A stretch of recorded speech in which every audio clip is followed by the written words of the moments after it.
Bom dia, RPGista, aqui é o Leonardo Chaba e você está escutando o Pensando RPG. E hoje eu vou falar aí sobre como narrar os pontos de vida, né? Afinal, aquele grande problema que a gente tem, o cara pode tomar várias espadadas, várias flechadas e mesmo assim sobreviver, não morrer. Como é que isso acontece, né?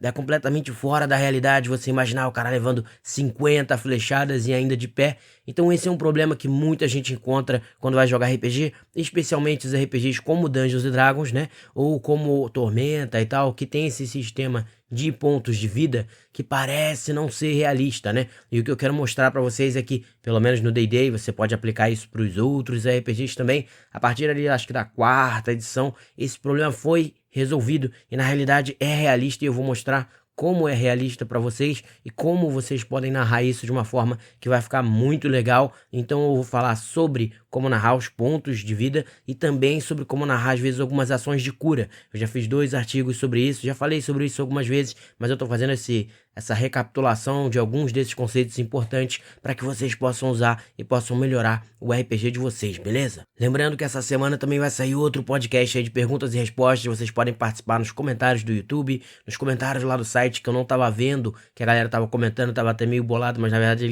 vocês estavam comentando, é só porque não tava caindo as notificações para mim. Então continuem comentando e participando, que eu vou usar a participação de vocês no podcast Perguntas e Respostas, que eu tô transformando numa mistura de perguntas e respostas com ideias, mas enfim, vamos lá falar sobre como narrar pontos de vida. Bom, e o grande problema, né, que a galera normalmente encontra é isso. Cara, como é que eu faço pra narrar de um jeito legal? Como é que não fica muito louco o cara levar 50 espadadas, 30 flechadas, mais um monte de magia e ele não morrer? Então a questão é a seguinte, é que o HP, os pontos de vida, né, eles já não são mais como eles já foram até em outro período, e exatamente quando houve esse questionamento, começou a se pensar sobre isso, eles não mais representam necessariamente a vida do seu personagem, né? O quanto ele aguenta de dano, mas é uma combinação aí que você pode botar várias coisas dentro disso, né? Que seria o quê? Primeiro, a vitalidade do seu personagem, quanto tempo ele consegue continuar lutando, até porque, por exemplo, se você pega a 5ª edição do D&D, quando você, entre aspas, morre, não é que você morreu, você simplesmente desfaleceu, e aí você vai fazendo os seus Death Saving Throws, né, os seus testes aí pra saber se você vai morrer ou não, e se você errar 3, aí sim seu personagem morre. Então, na verdade, ele pode estar exausto, ele pode estar quase morto ou muito ferido, tem várias coisas diferentes que podem ter afetado ele. Então, dentro dessa conta de pontos de vida, você tem alguns fatores, como a vitalidade aí, como eu falei, sua capacidade de continuar lutando, os ferimentos, sim, os ferimentos que você tá levando, é claro, e sua capacidade de evitar um golpe fatal. Então, por exemplo, uma outra pergunta que me fazem muito ali, né, em relação ao D&D, eu posso tentar mirar e acertar a mão do meu adversário para desarmar ele? E é claro que você pode criar os seus sistemas para isso, mas no D&D ele não foi feito para isso exatamente porque a combinação de pontos de vida com a classe de armadura, ela significa exatamente isso, a capacidade daquele personagem de evitar golpes, por isso que conta a destreza também, não só a armadura, na sua classe de armadura, e também o HP tá dentro disso, né, os pontos de vida, é a capacidade de você evitar receber golpes que seriam mortais ou que te derrotariam. É exatamente isso que os pontos de vida significam. Então, quando o cara passa da sua classe de armadura e consegue dar um golpe, ele não necessariamente acertou uma flechada no seu peito. Isso representa que, de alguma forma, aquele ataque foi minando as resistências daquele oponente até levar ele a um ponto em que você pode, de fato, dar o seu golpe fatal. Então, por exemplo, você não vai dizer que, cara, você deu a sua flechada, se for um monstro muito grande e tal, você até pode fazer isso, que aí faz sentido. Mas, por exemplo, você, deu uma flechada na cabeça do Halfling ali, que você tava mirando, atravessou a cabeça dele e ele continuou vivo. Não, porque isso não faz sentido. A ideia de você ter acertado é de que, você pode ter dado uma flechada e aí o Halfling conseguiu se esquivar. Ela pegou de raspão, cortando o rosto dele, saindo um pouquinho de sangue, e ele caiu pra trás e rolou no chão. E aí teve mais algumas escoriações enquanto ele rolou e se colocou de pé pra continuar te enfrentando. Ou seja, ele não levou o tiro de fato, ele levou um tiro de raspão, mas ainda rolou no chão. Isso faz com que ele fique mais cansado, mais exausto, leve várias outras escoriações, comece a ficar ofegante e tenso e tonto. Tudo isso tá dentro desse HP que vai sendo minado, vamos dizer assim. Tanto é que algumas pessoas, por exemplo, só começam a narrar danos físicos mais fortes de sangramento e etc.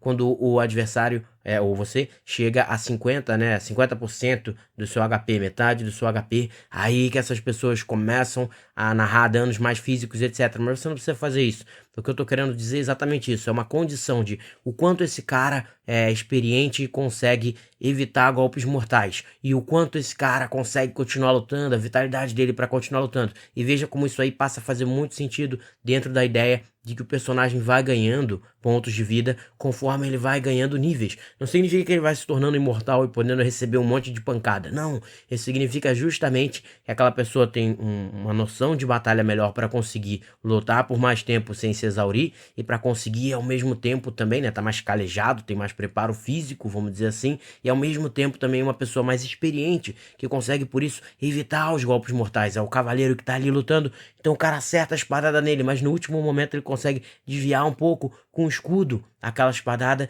e ela crava no ombro dele, causando uma dor lancinante, mas que não é capaz nem de debilitar aquele braço o suficiente e nem de matar aquele cara. Então, quando você for narrar, o que você vai ter que fazer? Você vai ter que se lembrar disso e vai ter que usar essas outras coisas, que é a questão do cansaço, de o quanto aquela pessoa está fazendo força para lutar, e ir narrando leves escoriações ou golpes, mas que não necessariamente são fatais. O cara não levou 15 tiros no peito e morreu. Não, o primeiro tiro passou, você conseguiu esquivar, pegou de raspão no seu rosto, você viu que começou a sangrar. O tiro seguinte, cara, pegou bem na sua coxa, né? Você viu que ia acertar ali num ponto até meio letal na coxa, poderia perfurar até uma artéria, mas com um pouco de sorte e experiência, você girou um pouquinho o corpo, e isso fez com que aquele tiro atravessasse uma parte não tão letal assim, mas você sentiu uma dor lancinante e começou a mancar, e tá mais difícil de se locomover, e de repente um tiro pega, cara, de raspão no seu ombro, e você gira pro outro lado, você agora respira ofegante, e já quase não tem mais forças para continuar lutando.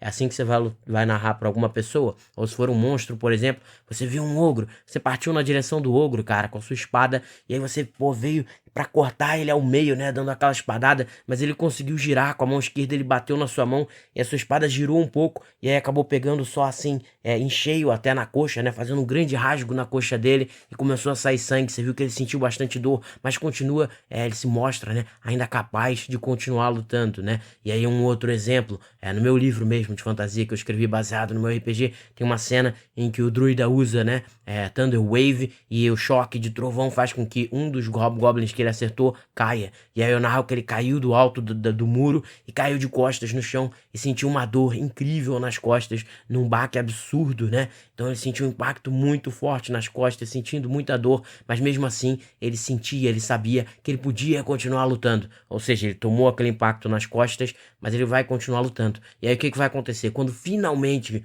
chegar no zero o HP, aí em geral quando é um personagem, né? Porque no D&D você tem os 3 Death Saving Throws, e quando é algum NPC que você também quer dar a possibilidade dele usar os Death Saving Throws pra voltar ou não, você pode narrar do que, finalmente o ogro veio, bateu com o tacape, cara, você colocou o seu escudo na frente, mesmo assim ele bateu com muita força, deslocou seu ombro, você ficou tonto e caiu no chão, e aí de repente ficou tudo escuro e você perdeu a consciência, porque aí o cara só ficou inconsciente, ou mesmo que não ficou inconsciente, você caiu no chão, tonto, tá tudo rodando, você tenta se levantar, mas você não consegue, porque você tá muito debilitado, e você vai sentindo o seu ombro, né, inchar cada vez mais, com uma espécie de hemorragia interna, que se não for tratada, pode te matar em pouco tempo. Então quer dizer, você pode narrar desse jeito quando finalmente chegou a zero, e quando é um monstro que chega a zero, ele vai morrer, aí sim você, né, tanto é que eu uso até a ideia do Matthew Mercer, do Critical Role, que ele fala como você quer fazer isso, né, eu faço isso com os meus personagens, com meus jogadores, melhor dizendo, porque é legal que quando é aquela batalha mais longa, com monstro brabíssimo e tal, eles ficam mega felizes quando dão esse golpe final, e permite a eles também dar uma descrição de como eles querem fazer que a morte aconteça, e é claro que aí depois eu narro utilizando os elementos que eles colocaram e outros elementos que eu queira colocar também, para poder fazer uma narração mais maneira, que eles sempre se amarram quando eu faço isso e tal, que é mais ou menos o que o Matthew Mercer faz também. E aí você faz uma narração legal, aí você fala, como é que você quer fazer isso? Aí o cara, pô, cara, eu quis então cortar a cabeça dele fora. E aí, sei lá, o maluco é um Halfling, né? Então você vai lá e narra, né? Você então correu na direção daquele ogro e ele tentou te acertar com um soco, né? Poderoso. Você esquivou, pisou no joelho dele e aí pegou impulso para poder pisar no braço e subir correndo pelo braço. E quando você, cara, correu pelo braço, você pegou a sua espada e com toda a sua força, né? Você cortou ali aquela zona do pescoço que já estava machucada, que já estava mais fragilizada, e arrancou a cabeça dele dele fora e fez o sangue voar para todos os lados, manchando a sua roupa, manchando o chão, e o corpo gigantesco do ogro caiu inerte no chão, fazendo um barulho, né, estarrecedor. E pronto, você narrou de um jeito épico e tal, que a pessoa vai gostar. E é justamente quando chegou no 0, porque aí sim você deu o golpe mortal. É o golpe em que você pode cortar a cabeça, o braço, cortar o cara ao meio, se não for algum NPC, alguma coisa que vai ter os 3 Death Saving Throws, etc. E aí você deu esse golpe mortal, porque significa o quê? Que você exauriu toda a capacidade daquele adversário de se defender e de evitar golpes letais. E aí sim você matou ele. Porque o jogo continua sendo um jogo em que você é uma pessoa ou é um monstro. Então, determinado golpe pode ser simplesmente mortal. Se você tomar uma flechada na cabeça, você como uma pessoa ou como um humanoide, um monstro humanoide, você vai morrer. Então, a soma de pontos de vida mais a sua classe de armadura é exatamente dizer isso. Você consegue, por um determinado momento, por um determinado período dentro daquela batalha, evitar, com a sua experiência, com um pouco, pode ser um pouco de sorte também e tal, você consegue evitar receber o golpe mortal. E aí você vai botar isso dentro da sua narração, né? O dragão veio e mandou a baforada dele. Se aquilo pegar absolutamente em cheio em uma pessoa, a pessoa vai morrer, ela vai ser cremada, vamos dizer assim. Então você vai dizer o quê? Não, veio aquele fogo absurdo, você se abaixou, se protegeu com os braços e com seu escudo, com a sua espada, se virou e tal pra se proteger, ainda se jogou no chão pra diminuir a área de impacto, e aquele fogo, cara, engoliu você, mas aí pegou só, queimou então os seus braços, o escudo protegeu um pouco, a armadura também, mas você teve queimaduras gravíssimas no braço, na perna, no pescoço, e você respirou aquele ar quente que entrou nos seus pulmões, então você está se sentindo muito mal, mas ainda consegue continuar lutando, quer dizer, porque você não tomou o golpe fatal. Quando de repente alguém toma um golpe fatal de uma baforada, aí você pode dizer que aquela pessoa foi, no caso de um herói, não pode ser nem totalmente cremada, né, já que você vai ter os Death Saving Throw e a pessoa pode voltar com uma poção de cura, etc. Mas no caso de um monstro, alguma coisa assim, você pode dizer isso, aquela pessoa foi inteiramente carbonizada e tal. Então continua sendo realista nesse sentido. Você, na realidade, é a forma como você narra que é diferente do que as pessoas imaginam. Você narra de um jeito em que você só vai dar aquele golpe final e etc. quando chegou a 0. Antes disso é aquela batalha de que o cara defendeu com o escudo e aí rebateu dando uma amassada. Aí daqui a pouco tomou uma pancada na perna e aí deu um soco na cara do maluco. Aí daqui a pouco tomou um chute no peito. Quer dizer que a pessoa vai sendo minada, vai ficando cansada e exausta até ela cair, desmaiar ou qualquer coisa assim. E aí é quando chegou no 0. Antes disso é só uma representação, exatamente isso. O HP, ele não é um número de vida que você tem, ele é uma representação da sua capacidade de se manter vivo e consciente e apto durante um combate. Seria exatamente isso, entendeu? E aí isso vale por quê? Por que eu falei que eu ia falar sobre magias de cura e etc? Porque o exemplo que eu sempre dou, se você pegar o Second Wind do guerreiro na 5ª edição, que é o segundo fôlego, seria exatamente isso. Lá diz, você como é um combatente muito experiente, você consegue puxar forças de dentro de si para continuar lutando. E é exatamente aquilo que eu falei. Você não se regenera a sua vida. O ferimento que estava ali na tua cara, ele não fecha quando você usa o Second Wind, não. Second Wind representa a vitalidade que você puxa de dentro de você pela sua experiência de ter batalhado tanto, que te permite lutar por mais um pouco de tempo do que as pessoas normais, porque você é um guerreiro experiente, então você consegue puxar essa vitalidade dentro de você para lutar. É por isso que as magias de cura não necessariamente precisam ser dizer, pô, o